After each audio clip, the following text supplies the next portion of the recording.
começar um bate-papo hoje. Eu tô fazendo, acho que eu já expliquei algumas vezes, mas é sempre bom explicar por que a gente está fazendo mais uma live nesse momento em que a gente está vivendo quase a apocalives, né? O apocalipse das lives. Eu tô fazendo uma série chamada Futuros Possíveis, onde eu investigo... O nome pode parecer um pouco de chavão, mas eu fico sempre me perguntando, eu tenho ficado um pouco desesperançado com relação ao futuro. Especialmente porque aquela utopia que a gente tinha quando começou a pandemia, e a pandemia tem deixado a todos melancólicos, né? Suponho eu, quem está de alguma forma empático ou não está completamente alienado, ficou bastante melancólico por conta do que está acontecendo, né? Seja pelos impactos pessoais, seja pelos impactos dos seus negócios, seja pelo medo. Eu acho que o medo e a incerteza é uma tônica muito grande nos dias de hoje. E aí eu estava bastante melancólico, mas eu também estava tentando, sempre com um olhar um pouco otimista, tentar arrancar alguma coisa disso desse sofrimento todo que a gente viveu nos últimos tempos. E um dos reflexos, então, como eu estava dizendo, eu estava bastante melancólico, eu também estava um pouco desesperançado.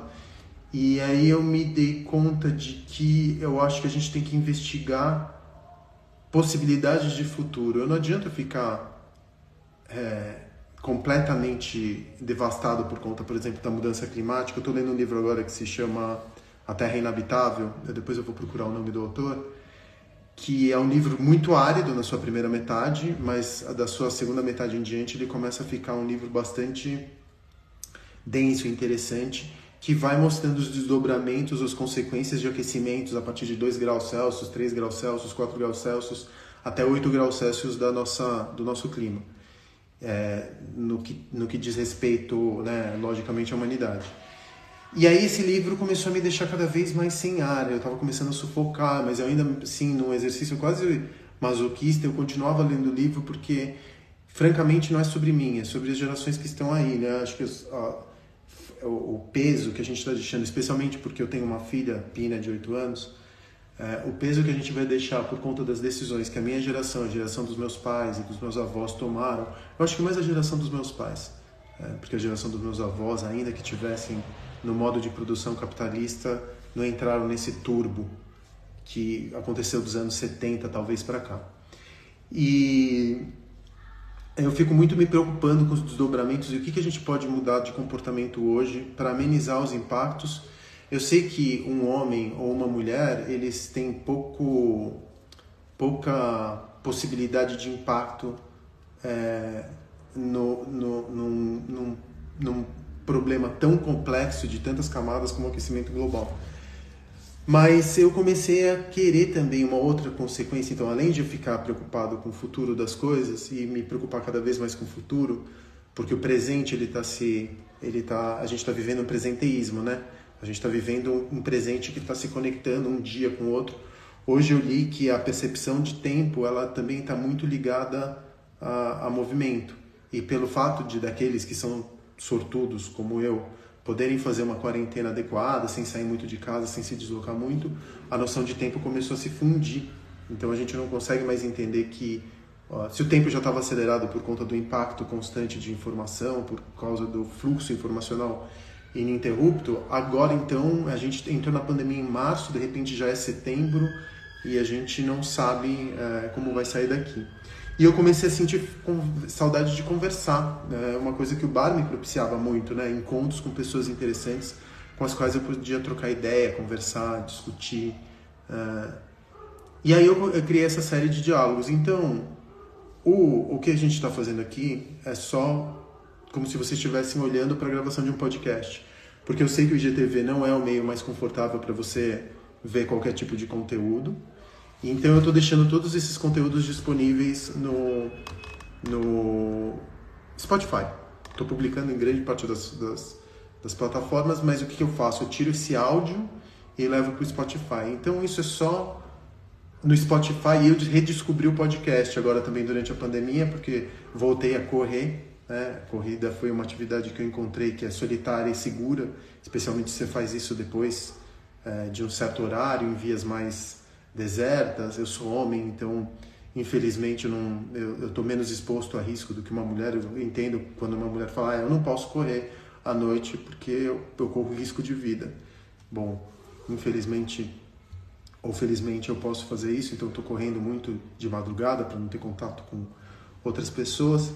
E aí eu descobri o podcast. Eu tenho aprendido tanto durante as corridas. Eu não saio para correr, eu saio para ouvir podcast para me educar. Não que eu tenha a intenção de educar ninguém, mas eu acho que muitas dessas conversas elas são muito também nutritivas.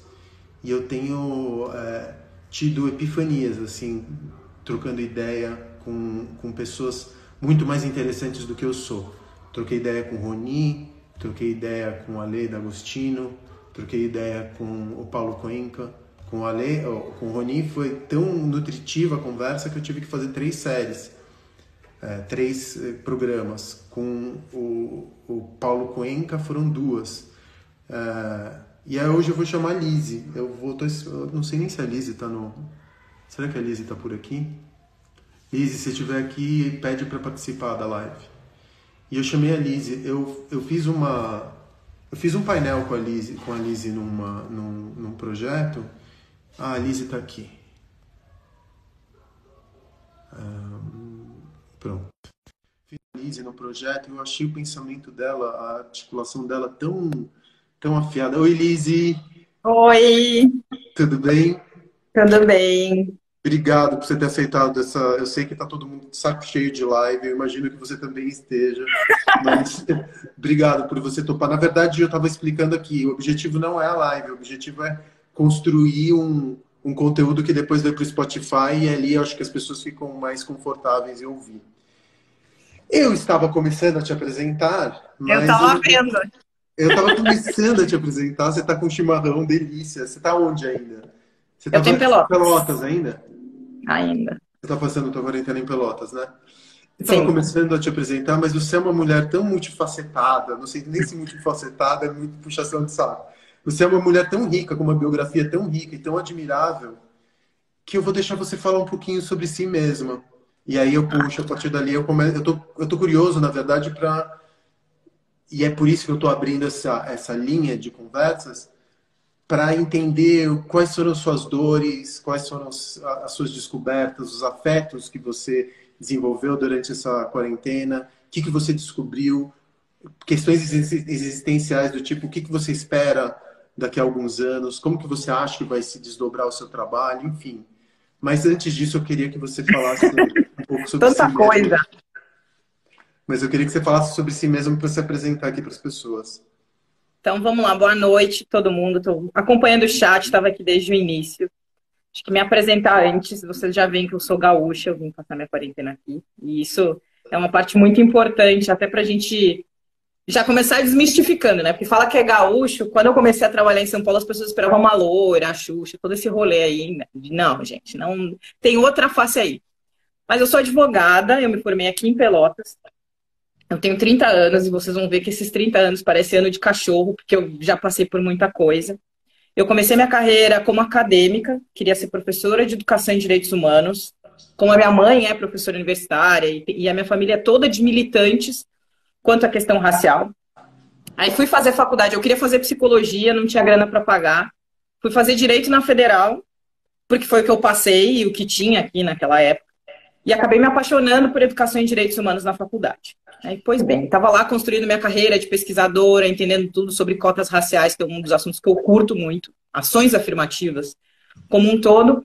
E aí eu comecei a trabalhar numa ONG, um amigo meu disse assim, Lizzy, tô levando uma ONG para Pelotas, você quer ir lá ver? Eu falei, bora! Aí fiquei na ESEC uns 2 anos, a ESEC é uma organização internacional que acredita que através do intercâmbio de experiências, então, levando pessoas para países diferentes, para trabalhar no terceiro setor ou mesmo no setor privado, a gente vai chegar à paz mundial. Parece utópico, mas funciona. E aí na ESEC eu aprendi outros horizontes sobre liderança jovem, então com 23 anos eu já era presidente de uma organização, já tocava liderança, fazia estágio, fazia faculdade, trabalhava. E na ESEC eu descobri que eu queria ser vendedora. E aí, como é que conta dentro de casa para os pais que você quer largar uma carreira de direito, ser uma advogada legal, trabalhar com vendas, que é ninguém quer Como que um que você filho... descobriu isso? Como que você descobre onde eu quero ser vendedora? São muitas histórias em uma. Quando eu fui na ESEC, eu fui num evento e conheci o programa de trainee da VLI. Vamos começar o jabá aqui. E eu morava em Pelotas ainda e Cara, eu quero trabalhar nessa empresa, eu quero estar na primeira turma de trainee. A VLI é o braço de logística da Vale. Eu quero estar na primeira turma de trainee, eu quero. Como é que eu vou chegar na diretora de RH? Só se eu for a gerente de parceria dos caras para a organização nacionalmente, da ESEC no Brasil, ela vai ver que eu sou ótima e vai me contratar e vai lembrar de mim. Na minha cabeça funcionou assim. Eu consegui o cargo de gestora de parcerias, não fui dona da VLI, não virei trainee da VLI, mas quando eu comecei a negociar essas possibilidades de venda, de posicionamento em conferência, de recrutamento de alta liderança, eu vi que aquela adrenalina de resolver o problema das pessoas e ganhar muito dinheiro por isso era muito bom. E nada mais é que um vendedor faz. A gente resolve o problema das pessoas, dos mais complexos possíveis, e ganha dinheiro por isso. Eu falei, cara, eu não quero advogar um saco. E também uma coisa que me fez desistir do direito foi a minha primeira audiência de Maria da Penha. Que eu tinha vontade de matar o cara a soco, assim. Porque ele chegou na audiência, ele tinha dado um soco na minha cliente e ela tinha ficado 3 dias sem trabalhar. E aí ele tava com pensão atrasada e a gente não conseguiu prender ele. Deu tudo errado. Aí eu disse, cara, eu não tenho psicológico para aturar isso sem ter vontade de matar o cara. E aí não, advogar não é para mim. Só que antes de pensar nessa carreira corporativa, eu tinha um sonho de morar no continente africano. E acho que, como muitas pessoas negras têm isso, eu acho que todo mundo tinha que ir na África uma vez na vida. E eu tô com um projeto aí do futuro pós-quarentena, a gente pode falar disso. E fui trabalhar, me candidatei para trabalhar na ESEC em Moçambique. Eu me candidatei, na verdade, em Gana, Ilhas Maurício e Moçambique. E aí, nas Ilhas Maurício eu não passei no processo, em Gana eu passei, mas não quis ir, porque era inglês, e eu escolhi um país de língua portuguesa. Fui para Moçambique para ser diretora de desenvolvimento organizacional e expansões da ESEC. Eu tinha que abrir novos escritórios em Moçambique inteiro. E sendo o terceiro setor, você não viaja de avião, né? Você viaja de busão. Viaja de busão, anda de lotação. Se vocês procurarem aí no Google Chapa Moçambique, vocês vão entender o tipo de transporte público que eu estou falando. Minha mãe foi me visitar e perguntou assim, acho que na primeira semana, você odeia a gente? Sim, porque eu tinha uma vida super confortável no Brasil. Você vem pra cá pra passar, necessidade, esse transporte. É um choque cultural muito grande. Não, eu vim descobrir outro mundo. Mas deu tudo errado. Quando a minha vida em Moçambique deu tudo errado mesmo, assim, meu pai ficou doente no Brasil, eu caí num bueiro na rua, meu salário atrasou, eu tava quase sendo despejada, assim, tudo errado. E acho que eu aprendi hoje, nesse conceito novo de antifragilidade, mas que a gente falava de resiliência, e aí eu voltei sem um centavo pro Brasil, então eu tava andando na rua, mexendo no celular, e caí num bueiro, e fraturei meu tornozelo. Fiquei 4 semanas de cama, descia 2 vezes por dia, internet comprada dados, ninguém conversava comigo, que são 5 horas de diferença de fuso. E aí os meus pais foram, eu sou muito teimosa. Isso é uma característica, eu sou muito teimosa. Eu não ia voltar. Aí minha mãe teve que ir a Moçambique me convencer. Ficou lá 10 dias, volta, cara. Não tem pra que passar por isso. Falei, não, eu vim pra cá pra ficar 5 anos. 5 anos eu vim, 5 anos eu vou ficar. E aí ela, não, acabou a palhaçada, a gente já remarcou a tua passagem, volta pro Brasil, a gente tá precisando de... Aí voltei pro fundinho da casa da minha mãe, sem emprego, sem formada, na bad, porque meu sonho tinha acabado, todo rolê. Mas é o poder das redes que a gente tem. Quando eu tomei a decisão de voltar e comuniquei lá, eu comecei, cara, eu quero voltar pro Brasil, mas eu quero ir pra São Paulo, quero trabalhar com vendas, quero trabalhar numa multinacional. Eu acho que o poder da gente falar pro universo. Acho que acho que até o lixeiro sabia que eu queria isso. E um dia, um ex-diretor meu me mandou uma mensagem no Facebook e falou, olha, tem um conhecido de um conhecido meu que tem uma vaga na Microsoft que tem a sua cara. Chama ele aí e vê o que dá. Eu chamei o cara na segunda, à noite, às 9. A gente conversou na terça de manhã. Na quarta, na terça de manhã a gente conversou. Na quarta, o chefe dele me entrevistou e disse, eu gostei muito do teu perfil. Mas eu não gosto de entrevistar as pessoas online. Eu vou desligar o telefone e o RH vai te ligar e vai te trazer para São Paulo. Aí ele me ligou na quinta, eu aqui no interior. Para quem não sabe, Pelotas você tem que pegar um ônibus e depois um avião para ir para São Paulo. Isso quer dizer um traslado aí de 8 horas, não é um. Eles me levaram para São Paulo, me trancaram numa salinha e 7 entrevistas depois, eu estava já aprovada como trainee da Microsoft no Brasil. Mas acho que a grande marca disso não é ter ido para uma grande empresa, é que naquele dia eu conheci o primeiro executivo negro da minha vida. Foi isso que mudou. Nossa. Que na última entrevista, Eles falaram, eu tive que desistir num processo da Votorantim Cimento, porque eles disseram, cara, esse executivo só pode te entrevistar nesse horário, e você tá super perto de ser contratada, desmarca tudo, vem pra cá conversar com a gente. E eu tinha ido bem no processo. Aí, quando abriu a porta e veio aquele negão de 2 metros, eu fiquei assim, Oi? já passando vergonha, assim, nossa, gente, ai, hoje eu, tipo, nunca faria isso. Ele, por que você tá me olhando estranho assim? Eu, porque você é o primeiro executivo negro que eu vejo na minha vida. E, tipo, saiu. Aí depois que eu falei, ai, não é assim que a gente se comporta numa entrevista de emprego. Aí ele sentou e conversou, tá, como é que é ser uma pessoa negra no Brasil? Que era um americano, hoje é o meu mentor, ele é diretor global da Microsoft. E ali a gente ficou mais conversando sobre ser negro no mercado corporativo do que qualquer outra coisa. Então, ali, naquele momento, eu vi, cara, é essa empresa que eu quero trabalhar, porque eles me aceitaram com todas as coisas que eu vim. Eu sou uma pessoa militante, eu sou uma mulher, eu sou negra, eu sou jovem, eu não venho dos grandes centros. Tipo, tem um monte de coisas ali que são importantes para mim. E eles disseram, não, a gente quer, é esse o momento mesmo, vem para cá. Li, E, diga. perdão te Não. interromper, mas é porque você tocou nessa questão. Antes de conversar com você, do alto da minha branquitude, eu estava incomodado, porque eu acho que todas as vezes que a gente conversa com uma pessoa negra ou preta, a gente traz a questão racial para essa conversa, como se obrigatoriamente uma pessoa que está na militância não tivesse outra coisa para dar a não ser um discurso sobre a militância de resistência. Então eu estava aqui do meu lado me policiando, falando, eu não vou levar, não vou trazer para esse Ah, mas papo. eu adoro. Então, é que você abriu uma compota, porque eu estava aqui do meu lado falando assim, eu não vou colocar questão racial, porque a Lizzie, ela tem muito mais a dizer, apesar de ser uma parte da tua identidade, suponho, ser super importante na tua vida, porque você também não tem uma alternativa, né? A militância não é uma questão não é uma questão facultativa para você. Pode até ser para mim que sou branco, mas para você é uma questão de sobrevivência. E eu estava aqui o tempo inteiro falando, cara, aconteceu tanta coisa nessa pandemia que mudou também o olhar, Não, vamos né? conversar sobre isso. O papo E aí eu falei, também é isso. porque eu sou bastante, acho que ignorante a palavra certa, com relação a todos esses discursos e com relação a todas as questões. E o fato, por exemplo, de você falar que você chegou para ter a tua última entrevista e você se identificar com alguém numa corporação branca de homens, primeiro homens, né? Que você é muito louco que eu estava conversando com uma amiga e você tem mulheres em posições muito arquetípicas numa corporação. Você pode ter mulher no marketing ou no RH. RH. Basicamente são nesses dois lugares que as mulheres elas podem, porque dentro do patriarcado são ou lugares de cuidado que cola na mulher, né? No que a mulher tem a oferecer, ou lugares de estetização, ou sensibilidade, comunicação, que também são lugares onde a mulher é permitida falar nesses dois lugares. Sim. E é muito louco que, além de você ter essa barreira do gênero, você tem a barreira da cor, né? A questão racial, de você também não encontrar uma pessoa que esteja numa posição de quantas mulheres negras a gente tem hoje em posição de CEO no país. Uma? Não, tem algumas. Dos seus próprios negócios tem bastante. Que são e esse é um dos meus projetos de quarentena, a gente chega aí. Mas quando eu entrei no mercado de TI, era muito louco.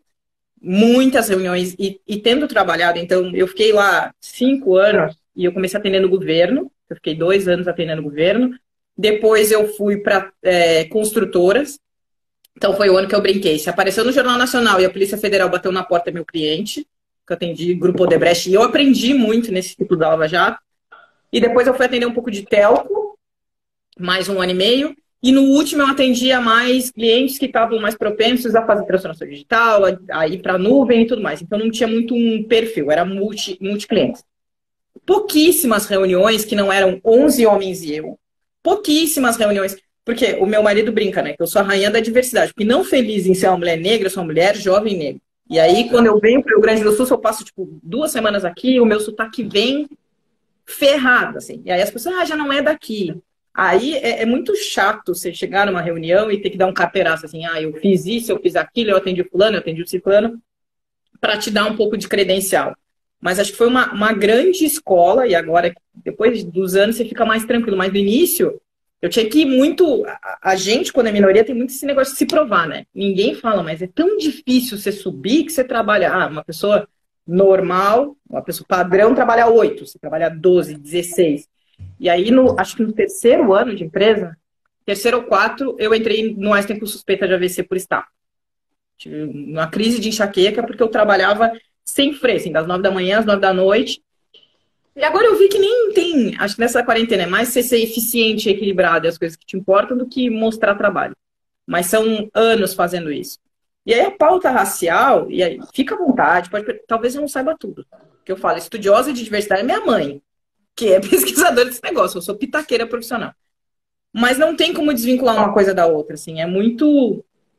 Quando eu entro nas empresas, eu sempre pergunto, quantas mulheres negras já vieram antes de mim? E, tipo, na Microsoft, quando eu entrei, falavam só de mim, e eu descobri, nessa quarentena, que existiu uma mulher negra antes de mim, a Patrícia Garrido, e eu fiquei muito feliz de não ter sido a primeira.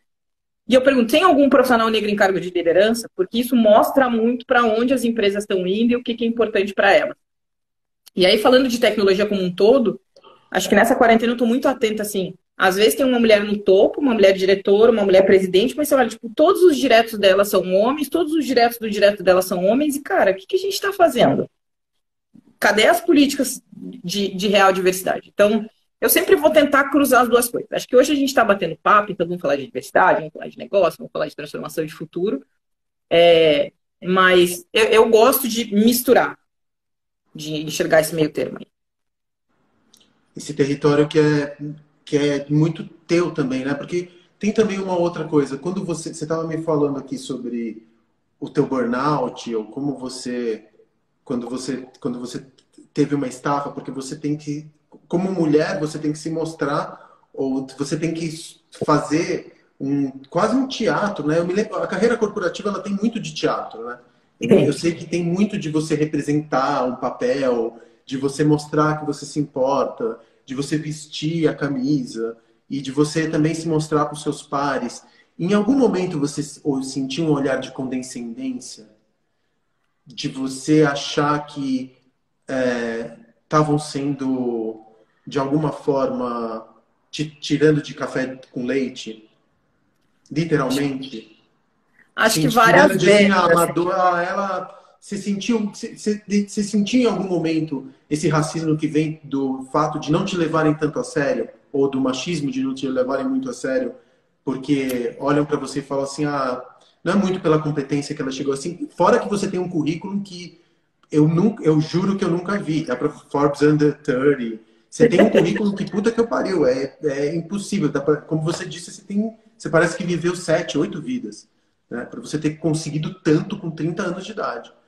E da onde, assim, superando, tendo que o tempo inteiro se provar muito mais do que um homem branco cis como eu, né? Então, você sentiu esse lugar onde tinha ali um momento onde você se sentia, esses caras estão me tirando por alguma razão, eles estão... Como, você entendeu o que eu tô querendo dizer? Tem. Acho que o mercado de tecnologia, ele... Em marketing, agora eu não sei. Porque marketing, cara, todo mundo é muito paz de amor, vamos construir juntos. É muito colaborativo, é outro rolê. Mas quando você lida com infraestrutura pura, com indústria tradicional, isso acontece muito. E são nas microagressões que você sente essa dor. Assim, quando você chega num lugar e a pessoa... você vai num evento e a pessoa acha que o meu marido, que é um homem branco, padrão, que ele trabalhava na Microsoft. Ou que quando a pessoa pergunta se é funcionário mesmo, mas isso acontece com mulheres brancas e negras. Tanto que uma vez, acho que a Paula Belízia, que era presidente, foi num evento e a pessoa foi cumprimentar o marido dela como se fosse presidente da Microsoft. Não consegue entender que a gente ocupa esse lugar. Ou quando você chega e a pessoa pergunta, tá, mas você é funcionária mesmo ou você é terceira? Ou pergunta, às vezes, você é estagiária? Que eu nunca te vi aqui. Então, não é que eu ache normal, mas eu aprendi a lidar de forma mais natural. E aí cada um entende o seu jeito de colocar isso. Ou apresenta o currículo antes e diz por onde passou. É chato dar carteiraço, mas pra gente acaba sendo meio que uma obrigação. Você tem que... como as pessoas pressupõem que você não pode estar naquele lugar, das coisas mais simples também. Uma vez eu estava num avião, no Brasil, com o meu marido de novo, e a aeromoça veio falar inglês. Eu olhei para ela, querida, querida, ele fala mais português do que eu. Pessoa daqui de Pelotas. Então, é daquelas atitudes que a pessoa não consegue admitir que você pode estar naquele lugar. Que você é o especialista que vai atender ela, que você é o advogado, vai verificar no site da ordem se você realmente está pagando aquilo. Você realmente... entrando políticas à parte, mas é o que aconteceu com o ministro da Educação. Vamos tirar a verdade, mas se fosse uma pessoa branca, ninguém tinha ido lá ver onde é que ele deu aula, se a tese dele estava feita, não ia ter feito isso. Se é verdade ou mentira, o julgamento à parte, mas com a gente, você tem que tomar o dobro de cuidado. Se eu vou fazer uma live com alguém, eu tenho que tomar cuidado com o direito de imagem, com a qualidade do vídeo, com tudo que eu vou falar, com a linguagem que eu vou usar. Uma pessoa não negra não tem que pensar nisso. Então, traz um pouco de carga e talvez a armadilha seja que às vezes a gente se acostuma a viver sempre nesse modo. A gente sempre joga o jogo da vida no modo hard. A gente não joga no modo fácil. Então, acho que é uma boa analogia do jeito que as coisas funcionam para mim. Mas muito, muito, muito, muito, muito. Acho que todo dia, assim. Não. E aí, quando você trabalha em grupos de diversidade, tem outro problema. Que a pessoa acha que você foi contratada para cumprir cota. Então a gente precisava. Então a gente não tem funcionários negros aqui, aí a gente contratou a Lizzie. Não que a Lizzie é competente, mas que ela é uma mulher negra. Eu não dou bola. Eu acho, cara, se é por cota, se não é por cota, o importante é entrar. Mas... Você dá esse sorriso lindo e pronto, né? Você desarma qualquer um com esse sorriso. Tô pagando bem que mal tem. Tá me dando espaço para criar, para me desenvolver, para fazer o que eu gosto? Foi por cota, não foi por cota? É aquilo, você sabe que eu vou incomodar, que eu vou começar a questionar o sistema. Mas tinha muita gente nos grupos de diversidade que falava, eu não quero que as pessoas digam que eu fui contratada porque eu sou mulher, porque eu sou negra. Eu falei, gente, sempre vai ter alguém falando mal de você. Sempre. Contratei o Facundo porque ele é amigo do patrão, puxar saco de patrão. Sempre vai ter, ninguém é unânime. Então eu parei de me preocupar com isso. Eu tenho uma amiga que fala, se tem um bolsão de energia, como um jogo, você vai usar essa energia para gastar com o hater ou com quem quer mudar o mundo com você? E eu tô muito nessa vibe aí. Eu não vou gastar com quem fala mal de mim. Tem uma galera. Eu vou gastar com quem quer mudar o mundo comigo, com quem acredita que a gente vai hackeando o sistema aos poucos, quem vai abrir portas para trazer outras pessoas e levar sempre esse discurso. Eu vou olhar um evento e vou dizer, não tem pessoas negras aqui. Você diz para mim que você é um cara que quer ajudar em diversidade. Então, não erra. Que massa, Nis, que massa. Deixa eu te perguntar uma coisa. Um dos grandes eventos, um dos trágicos eventos, melhor dizendo, que aconteceram nessa pandemia, mas que foi grande porque atingiu uma quantidade enorme de gente, foi o Floyd, né? E aí, um belo dia, você vê, numa terça-feira, todo mundo postando quadrados na cor preta com hashtag Black Lives Matter. Numa data terça-feira, você deve ter olhado para o teu feed e ter olhado um monte de quadrado preto. Aí eu fiquei pensando, aconteceu com o meu feed, eu acho que provavelmente aconteceu com o seu também. Porque meus amigos são conscientes, pelo menos do ponto de vista estético, da dor do outro. Mas essa dor, ela é sempre... Ela não é na carne, né? Ela é uma dor... Ela é encapada ela é encapada por racionalidade. Porque ninguém sofre exclusão na pele, especialmente se você estiver num lugar da branquitude. E aí, eu fiquei me perguntando, cara... E eu fiquei falando, tudo bem, todo mundo se diz antirracista. Se você é branco, você é racista estruturalmente, não tem como você desvincular o racista da maneira... Porque a gente é construído racista, né? A gente vem de uma sociedade racista, estruturalmente racista. É nos ensinado o racismo, seja um racismo abrasivo, seja porque não tem pessoas negras no nosso entorno, seja porque quando você está dentro de um restaurante e entra um negro, você olha e se espanta, e pelo espanto já existe um racismo, só no olhar de espanto tem um olhar racista nisso. E aí você começa a ver essa militância e essa luta ser sequestrada de uma maneira um pouco estética. Então vamos lá, eu sou simpático ao movimento Black Lives Matter, Vidas Negras Importam, então eu vou postar um quadradinho preto ali no meu Instagram, vou colocar hashtag, mas eu vou continuar obrigando que a minha funcionária, que trabalha em casa, continue vindo 2, 3 vezes por semana. Ou eu vou continuar pagando salário de miséria, porque pelo menos eu estou pagando no valor do mercado. Se você acha que um branco como eu se quer dizer antifascista, antirracista, vamos levar o fascismo para a questão racial. Se quer dizer antirracista, qual que é melhor você como uma colega? Porque a gente também é empreendedor. Que conselho que você fala? Ó, você quer ser antirracista de verdade? Faz o quê? Fica quieto? Dá lugar para fala? Para de oprimir?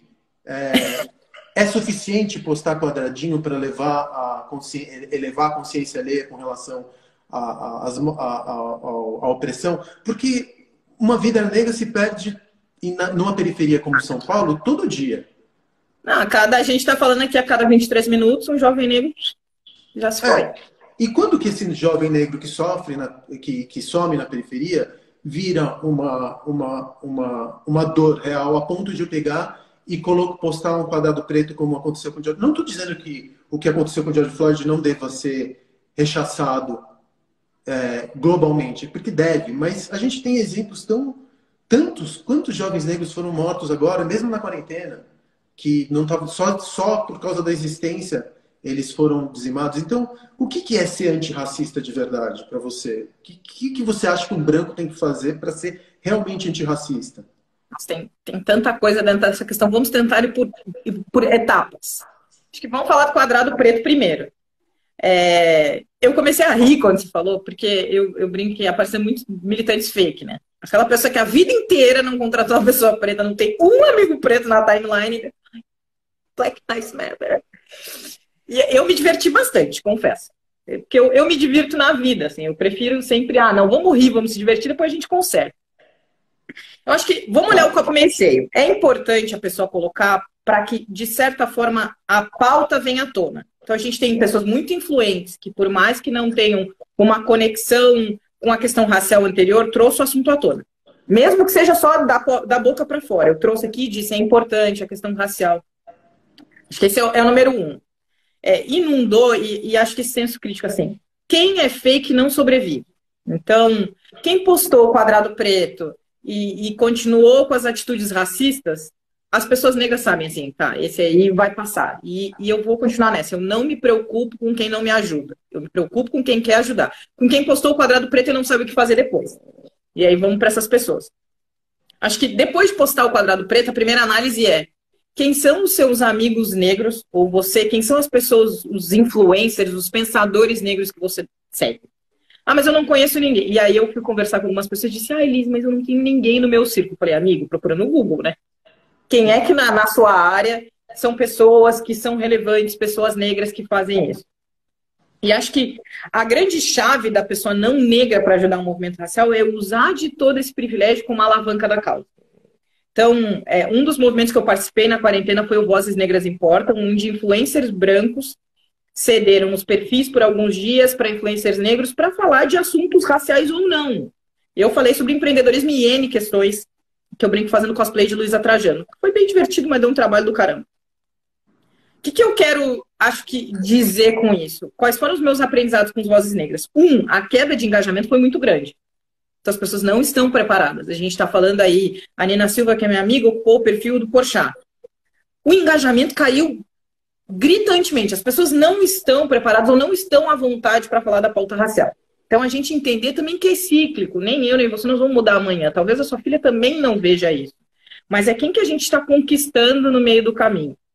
E depois, essas lives que a gente pode alavancar, esse tratamento. E acho que quanto mais privilegiado, eu acredito muito no poder da mentoria, da troca, do coaching. E uma frase que eu tenho repetido muito na quarentena é apoio financeiro e apoio verdadeiro. E eu falo muito com o corporativo, é aquilo, tem um grupo de diversidade. Quanto de verba você está embutindo para esses caras fazerem alguma coisa? Se não tem dinheiro, eles vão viver de caridade, a gente não vai ter efeito nenhum. Você está patrocinando o evento de organizações que são lideradas por pessoas negras? Você está apoiando e comprando de microempreendedores negros? Você está indo numa loja, eu fui na quarentena, fui comprar pelo WhatsApp e falei, eu quero ser atendido online por um vendedor negro. Ninguém questionou se é racista ou não, é óbvio que talvez a pessoa tenha falado, é racista. Mas, enfim, eu estou achando os mecanismos de alavancar financeiramente pessoas negras que estão sofrendo na quarentena. Não custa nada a gente dar um share no microempreendedor aí que está sofrendo, não custa nada você usar desse conhecimento técnico. Eu fiz uma live com a Uzi Afra semana passada para falar sobre pequenas ações que empreendedores negros podem tomar para se reinventar na quarentena. Que é conhecimento, é tempo que eu posso investir para as pessoas. E acho que o mais importante também, Facundo, é não se culpar porque a gente era ignorante até aqui. Eu vejo muitas pessoas brancas, Lizzy, eu não sabia, e eu me sinto culpado por ter sido tão omisso tanto tempo. Cara, relaxa. Tudo bem, você fez o melhor com as ferramentas que você tinha. Eu estava conversando com uma pessoa ontem, ela falou, minha mãe, com 98 anos, é super racista. Velho, foi criado nesse mecanismo. A minha professora da quinta série, que me ensinou sobre a questão racial de uma forma ignorante, que os pretos só foram chicoteados e vieram escravos, não escravizados, ela fez o melhor com as ferramentas que ela tinha. Que eu falo, a partir de agora, que você está aí dialogando com a gente, que seu conhecimento está mais aberto aí, filha, aí você pode começar a se culpar. Você está sendo omisso com a informação que você tem. Mas acho que a grande chave é usar do seu privilégio enquanto alavanca para pessoas negras. E isso pode ser conhecimento técnico, mentorando pequenos negócios, pode ser conhecimento técnico dentro do ambiente corporativo, mentorando jovens negros, pode ser dinheiro, comprando de microempreendedores negros, pode ser dinheiro investindo em vaquinha, investindo em projetos e organizações de profissionais negros e sendo vocal. Acho que uma atitude também que me marcou muito nessa quarentena, o Renato Camargo é CEO do Recarga Pay. Ele disse que ele não palestra mais em eventos que não tenham pessoas negras no line-up. Simples. Eu não falo mais. Você quer ouvir eu falar? Isso é importante pra mim. Então tá. E funcionou, sabe? Eu achei, cara, é incrível assim. E ele falou, antes da quarentena eu era um militante de sofá. Eu dizia que eu era antirracista, eu dizia que eu me importava com isso, mas eu nunca tomei uma atitude. A partir de agora vai ser assim. Muito foda. Eu vi um filme chamado Queen and Slim. Você viu esse filme, Liz? Não, eu sou péssima com filmes e séries, não me pergunte. Não, porque... não, tudo bem, mas esse filme eu vou pedir que você veja, porque esse filme é foda. Tá e ele bom. conta a história, e assim, é uma das... obviamente que eu nunca... Para mim, a questão racial, o racismo, ele é só intelectual. É uma dor que eu nunca senti. Eu não consigo imaginar uma dor como o racismo. Uma coisa que você enfrenta com a miúde, ou até o machismo, eu não consigo... Para mim é muito abstrato. Poucas vezes eu consegui sentir, ter uma empatia com a dor física mesmo. Uma vez aconteceu quando eu estava viajando, pegando um Uber para ir para o aeroporto, estava tendo um comando, o Uber tinha as janelas fumê, né? Aquele filme que se coloca.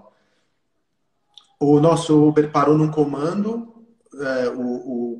o comando já chegou apontando as armas para o motorista, metralhadores de uma maneira super violenta. Ele levantou assim a mão pro alto e o policial virou para ele e falou assim, baixa o vidro, baixa o vidro.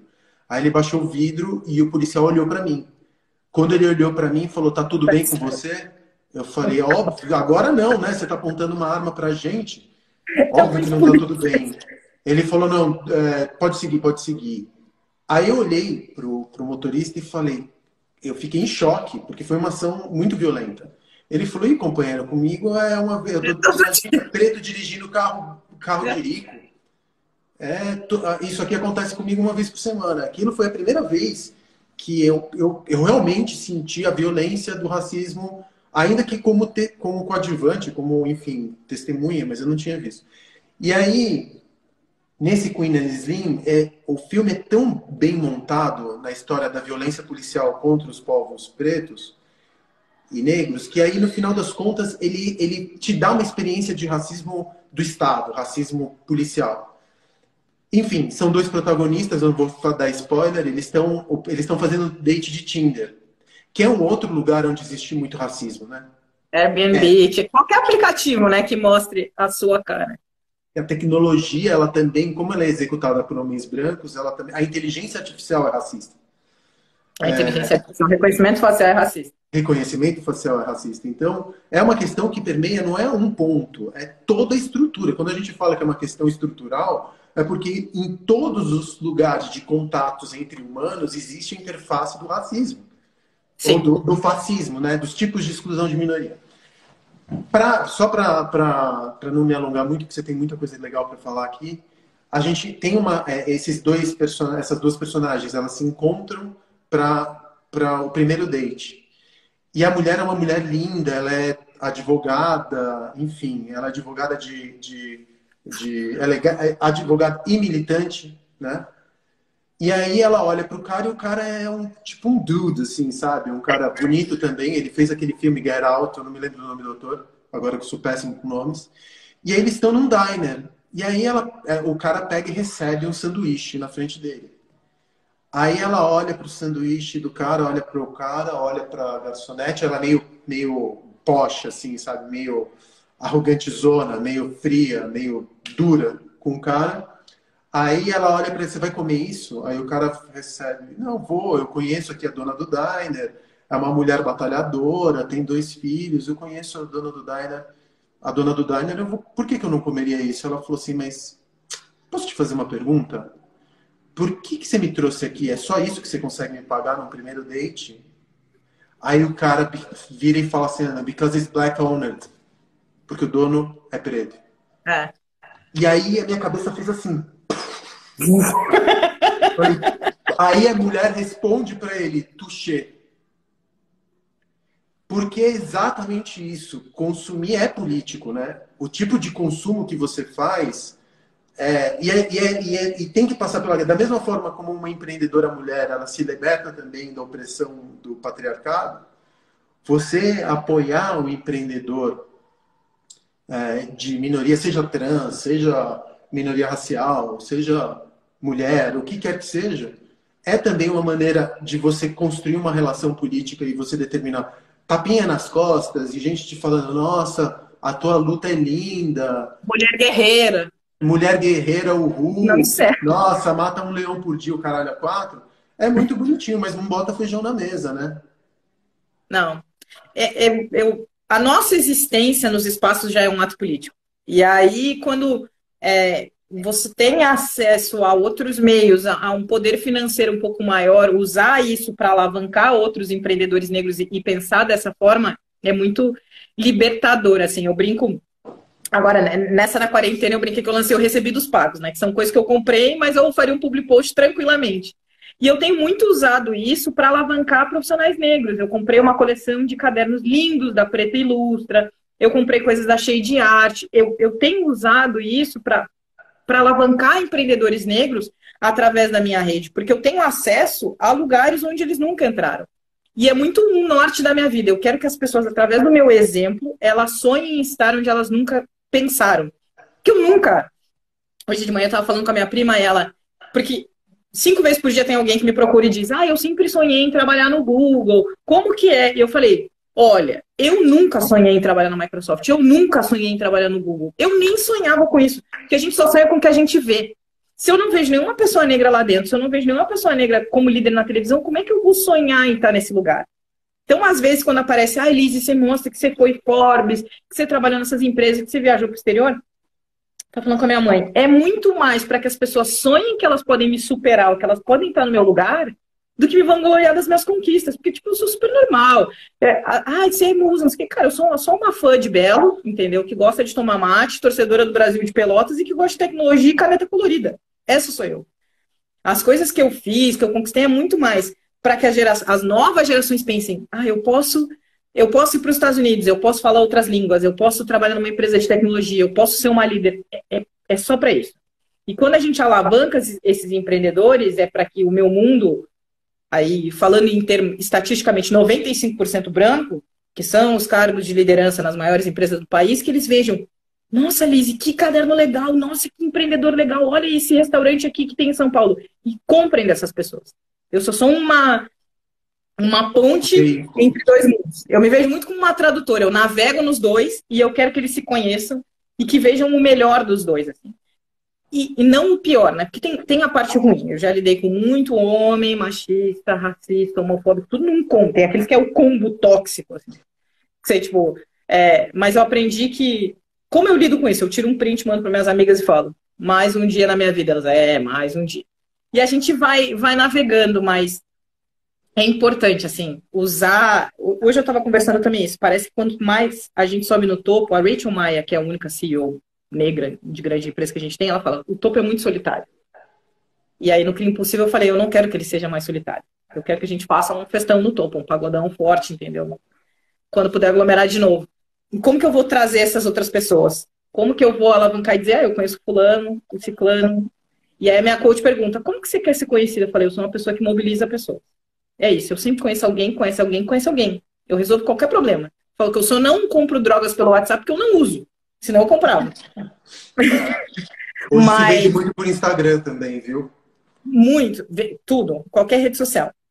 Mas eu quero isso, assim, ser um exemplo, todo mundo. Lizzie, eu quero muito ser igual a você. Eu não quero que ninguém seja igual, eu quero que as pessoas me superem.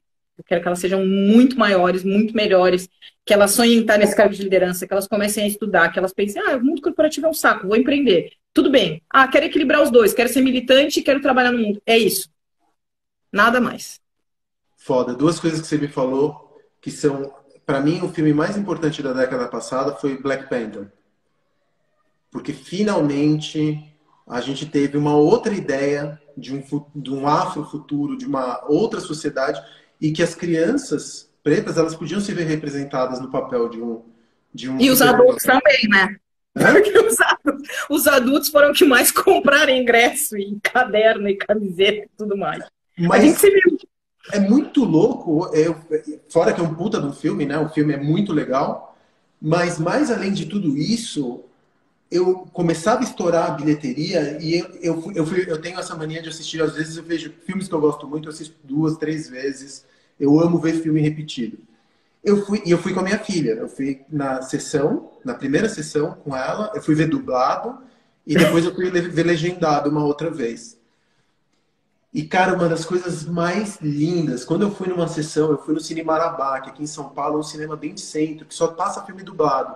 E é um filme é um cinema muito antigo, ali da década de 40, do século 20, mas ele ainda tem um certo charme de decadência, de filme de cinema de rua, um cinema de rua. E só passa filme dublado, e eu levo muito minha filha lá. E a gente foi numa sessão que era sábado, assim, 4, 6 da tarde, para ver Black Panther. E a nossa sala era composta 80% de meninos e meninas pretos de 6 a 15 anos. E como eles vibravam, porque eles não tinham esse lugar onde eles podiam finalmente se ver refletidos, tendo um acesso a um ideal, né? E outro lugar, então o lugar da representatividade que você estava falando, que para mim Black Panther, no lugar do entretenimento, foi muito importante. E um outro lugar também do sucesso de uma pessoa, tanto mulher quanto negra, que se encontra não no entretenimento. Porque no entretenimento é um nicho, é uma indústria onde ainda se dá acesso. Sim, e então, no esporte. E no esporte, que também, hoje em dia, esporte e entretenimento são equivalentes. E aí, no final das contas, você começa a pensar, quando que a gente vai, exatamente, lugares onde você tem permissão de ser bem-sucedido, independente... Aliás, é esperado, né? Que o menino que é negro, ele só vai conseguir. Por que tem tantas crianças que são negras e que querem ser jogadores de futebol? Porque é um lugar onde ele pode escapar do lugar social que está previsto como se fosse um trilho para ele. Uhum. Né? É um trilho. Você vai continuar aqui. A gente tem casta aqui no Brasil. Então é muito foda. Queria te perguntar uma coisa. Durante essa quarentena, o que você reflete a respeito do teu futuro do trabalho? Como que a gente vai trabalhar a hora em diante? E eu queria que você também refletisse sobre a militância. Eu sei que a gente está fazendo, pelo menos ela virou um assunto, então no campo discursivo, a questão racial ela é importante, ela sempre foi. Ela tem muita gente lutando, você está lutando em cima da luta alheia, de lutas que vêm, são centenárias. Então você segue, você pegou a tocha de alguém, você vai seguir. A gente não vai eliminar a questão racial de um país que é endemicamente racista, né? A gente é racista endêmico. E a coisa não tá fácil. E como que você vê essa questão no futuro? Você acha que um dia a gente vai chegar num lugar onde ser preto, ser gay, ser mulher vai virar uma questão tão secundária quanto o teu tipo sanguíneo, por exemplo? Vamos por etapas. Acho que a aprendizagem de quarentena, para o pessoal que não está aqui, por que eu estou em Pelotas? Acho que quando você estava falando nisso, estava pensando, meu primeiro aprendizado que eu coloquei aqui é lidar com o inesperado. Então, meu projeto é assim, eu faço MBA em Minas, na Fundação No Cabral, e eu saí dia 4 de março para ir no Rio entregar um evento de aquisição pelo Google. Fui direto para Minas para passar 7 dias estudando para o meu regime de imersão. E vim para o Rio Grande do Sul para o aniversário de 60 anos do meu pai. Foi uma festa que a gente deu de presente para ele. E aí eu nunca mais voltei para minha casa. Eu ia embora na segunda, 5 horas da manhã, que é o primeiro avião que tem de Porto Alegre, ia voltar para cá na quarta para fazer outro evento. E vida que segue. E aí a gente estourou a pandemia bem no final de semana que eu vim para cá e eu e meu marido a gente decidiu ficar. E a gente está ficando fazem 4 meses. Então acho que o primeiro aprendizado da pandemia foi isso. Eu me longe da minha casa com uma mala de 7 dias, a gente se separou e tá morando em casas separadas. Então meu marido mora lá com a mãe dele e eu moro aqui com os meus pais, a gente se visita, isso é bem legal. Posso conversar sobre casamento à distância. Eu não trouxe estrutura para trabalhar, então eu não tinha computador, não tinha cadeira, fiz o escritório na casa dos meus pais, e acho que foi o primeiro momento da quarentena para mim foi muito de lidar com a minha necessidade de controle e planejamento. Eu sou uma pessoa que eu estou planejando, eu estou falando contigo agora, eu já sei o que eu quero daqui a 3, eu sou aquela pessoa na entrevista que vai dizer, o que você quer daqui a 5 anos? Eu sei. 3, 5, 10, 20 anos. Eu acho que na minha vida eu tive que fazer isso. Eu posso reinventar no meio do caminho, mas eu sei para onde eu quero ir. E aí eu tive que, nesse primeiro momento, dizer, tipo, não tenho controle nenhum, não sei quando é que eu vou voltar, vou fechar minha casa, a faxineira, a Fátima sempre foi a dona da minha casa, então ela tá cuidando, e a gente vai vendo o que vai acontecendo. E onde eu me apeguei, eu trouxe para a mesa os meus valores, o que é importante para mim. Então eu já tinha antes, eu sabia o que é importante, é a minha família feliz e bem cuidada, ter um casamento legal e ter uma parceria legal com meu marido e ter uma jornada rumo à liderança, ter como é que eu vou parar num conselho de administração, que é o meu grande sonho de longo prazo. Como é que eu vou respeitar essas 3 coisas na quarentena? E aí me organizei para viver isso. Eu estava também em mudança de posição dentro da empresa, tudo ao mesmo tempo. Eu ocupei um cargo com mais responsabilidade que eu tinha antes. E isso também influenciou nessa, cara, eu tenho que entregar mais até me ajeitar. E acho que depois de 4 meses eu tô meio que de boa, assim. E eu tinha também feito um acordo comigo mesma, quando eu troquei de empresa, que eu ia parar de militar um pouco. Porque eu tava no MBA, porque eu tava viajando, porque eu tava em empresa nova, e eu, tipo, deu de movimento social, vai entregar o arroz com feijão. O que aconteceu na quarentena? Eu arranjei, resolvi militar de novo, e aí eu vim com tudo, assim. Tá, eu não sei viver sem esse negócio. E acho que tá na casa dos meus pais e viver essa coisa da militância. Minha mãe agora tá super envolvida num projeto do museu virtual que valoriza a cultura do negro no Rio Grande do Sul. Cara, e a gente passa falando sobre vamos fazer um podcast, vamos fazer um museu. Então, viver isso, recuperar a convivência com os meus pais, essa coisa de café da manhã, de discutir ideias, que eu sentia tanta falta, porque eu estava tão imersa no mundo corporativo de viajar cada 15 dias, eu tenho que bater cota, eu tenho que ser uma executiva. Tava tão nisso que aí agora eu tô valorizando as outras coisas. Como que eu acho que vai ser o futuro? Eu quero voltar para São Paulo, eu vou voltar para São Paulo. Eu não sei quando, eu tenho que me sentir segura em questões de saúde e pandemia para voltar. Eu tô nesse meio termo de gostar de home office, mas eu gosto do escritório. E aí é muito da minha geração, porque o escritório é o lugar que a gente convive, o escritório onde você fica naquela dinâmica trabalho, eu que fazia muito evento, eu sinto muita falta de palestra, dessa dinâmica de viajar. E eu estava lendo essa semana que o home office, essa nova sistemática, ele traz o pior dos 2 mundos, né? Porque você não consegue manter uma cultura, você tem outras coisas aparecendo, tipo, agora eu tava falando com você, a cachorra entrou aqui, aí eu fico, meu Deus, a cachorra vai chutar o fio. São novas dinâmicas que acontecem aí.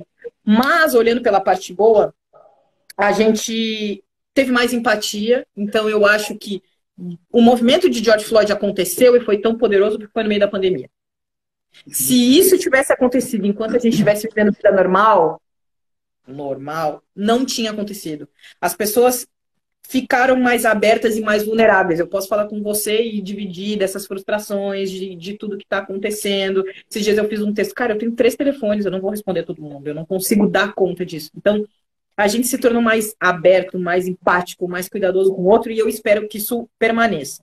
O medo que eu tinha do início da pandemia é que a militância estava sendo soterrada por outras demandas.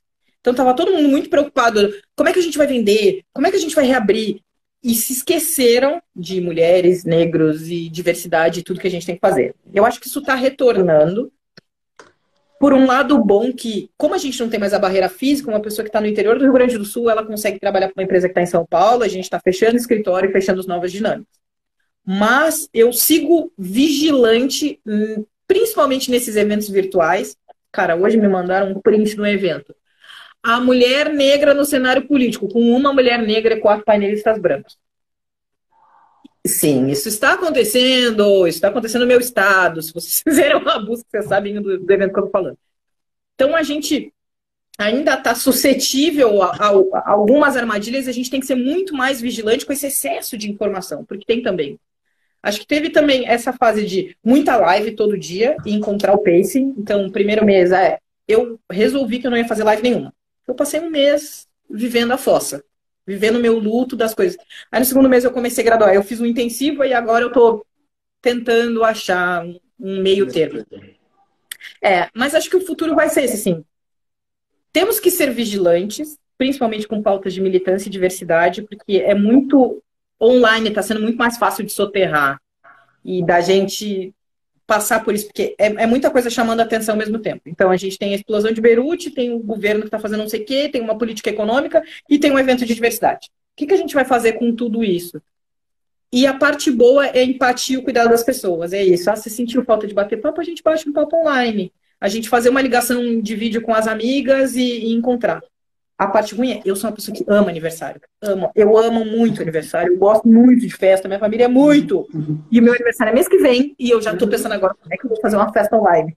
Me convida, Me convida. Eu tô assim, porque eu sempre fiz uma festa em São Paulo e uma festa em Pelotas, de tanto que eu gosto de festa. E agora, como é que eu vou fazer a festa online? Então, a gente vai se reinventando, mas eu tô muito nessa, assim. Naquela palestra que a gente fez, tava muito engraçado, porque acho que você tava tipo uma bad vibe. Você tava tipo, não, o mundo está acabando. E eu tava tipo, vamos tentar alegrar o mundo. Porque eu sou muito assim, eu quero muito achar algo bom na parte ruim. Eu não sou ignorante, eu não sou omissa no sentido de existe pobreza, existe racismo, as pessoas estão sofrendo e eu respeito esse meu tempo de sofrer. Mas eu sempre vou achar o que de bom eu vou tirar disso, o que eu vou transformar no mundo para melhor.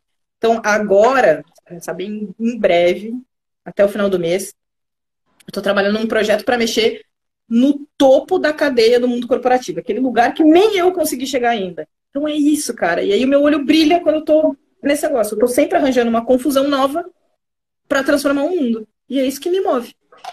Olha, eu não sei... Transformar o mundo é bastante como que eu posso te dizer? É um objetivo bastante amplo, ambicioso. Ambicioso. Obrigado pela palavra. Mas eu posso te dizer com toda certeza que você me transformou por causa desse papo. A gente tá então, eu transformei um mundo. Um mundo você transformou. O mundo é composto de... At a time. Uma pessoa por vez a gente transforma o mundo. É isso. É isso. E muito obrigado por você ter cedido do seu tempo, por você ter cedido da tua sabedoria, por você ter cedido da tua paciência e por você ter se mostrado essa pessoa deliciosa que você é. Quando encontrei com você pela primeira vez, eu me deslumbrei contigo. Eu tive, nossa, que mulher foda. E você não me saiu da cabeça desde aquele momento, porque você realmente é muito poderosa. Eu não estou querendo puxar teu saco. Eu tenho certeza que quem está aqui te ouvindo compartilha. Mas a admiração é recíproca. Falei daquela vez que você subiu no palco, tocou fogo no negócio e foi embora. Então, vamos esquecer essa parte. Eu queria te agradecer. Eu adorei. Talvez o público não tenha entendido direito o que eu acho que eles não entenderam. Mas talvez o papel de incendiário me caiba bem. Subversivo. Total. Obrigado, Liz. Obrigado. Obrigada. Vou deixar todo esse papo aqui salvo no IGTV e vai pro podcast Futuros Possíveis do Spotify. Muito obrigado, viu? Força para você, para todo mundo que tá aí, que a gente saia dessa rápido. Um beijo, se cuida. Beijo.